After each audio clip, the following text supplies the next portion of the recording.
Cinnamon came to us in June 2016. In her mind, I know that it was more of an abduction than a rescue.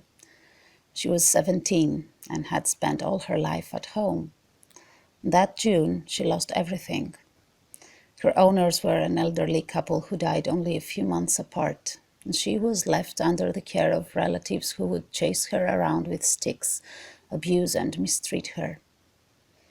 At 17, she was no longer welcomed in her own home, and she had nowhere else to go but foster care. So we took her in. I've never seen an angrier cat in my life. She was furious, confused, and so lonely. Months kept going by, and all we could do was enter her room, ignore her as much as possible, clean up, change the water, put the food on her plate, and leave. She would just sit there, in a corner as far from us as possible, and look at us with hatred and mistrust. Every time she saw the broom, she would go furious, so we would try to clean up around her without getting closer than a meter or so. Sometimes I tried sitting on the chair next to her, but after a couple of seconds, she would leave and go as far from me as possible. As if all that had happened to her was not enough, we found out that she also suffered from pancreatic cancer. Her days were counted, and she would die alone, sad and angry, surrounded by strangers she hated. But more months went by, and she was still with us. She started allowing you to sit next to her sometimes. She started eating in front of us and moving around in the room as if we didn't pose that much of a threat. Sometimes she would meow to me at the door, but once I entered, she would just avoid me again. She would spend hours sitting in front of the window, letting the warm sun soothe her hairless, suffering body. She would close her eyes and enjoy it so much, as if the warmth of the sun was a gentle, kind hand petting her sadness away. We started noticing that she was probably playing when she was alone. We would always pile up her toys next to her bed, only to find them the next morning scattered around the room. The only person she would accept was our oldest volunteer, Karie, who fostered her. Every morning, Karie would bring her the canned food she loved, and while preparing it, Cinnamon would rub herself around Katie's feet and meow impatiently. Katie would spend hours with her, trying to get her to trust.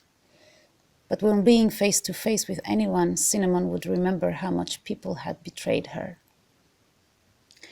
As the months went by, the need to touch her became more and more intense. I just needed to know how her fur would feel against my skin. One day in December 28, I sat next to her like I always did.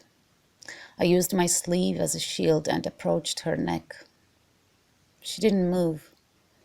In fact, I think I even heard her purr. I will never forget the moment I took my hand out and touched her for the first time. No fur had ever felt sweeter and softer.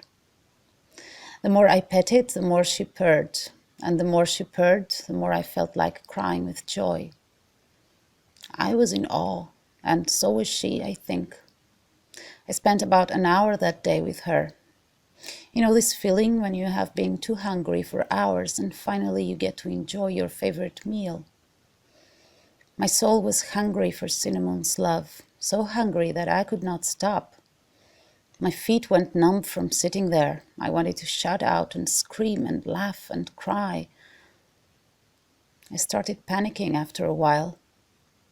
I kept thinking that the only reason she had gone so soft was that she was about to die. But I was wrong. It's been about a month now that Cinnamon finally has a life. That morning, the wall she had built between her and us came down, and there was no turning back. Cats do that. I didn't know. Now everyone pets her. She expects us every morning meowing at the door, then goes to her favorite place and waits for us to keep her company. She even plays. She plays with us. She must have missed all that love and affection so much. For months I believed that she was always a grumpy, lonely cat, even as a pet, but she wasn't.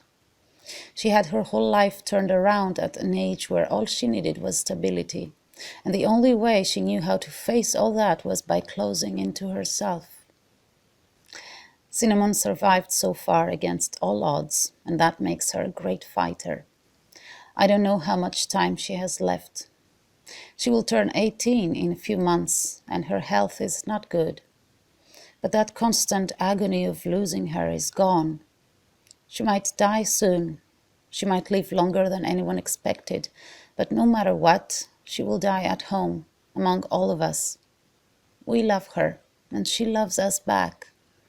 And that love will be the last thing she remembers from that weird and difficult journey that was her life.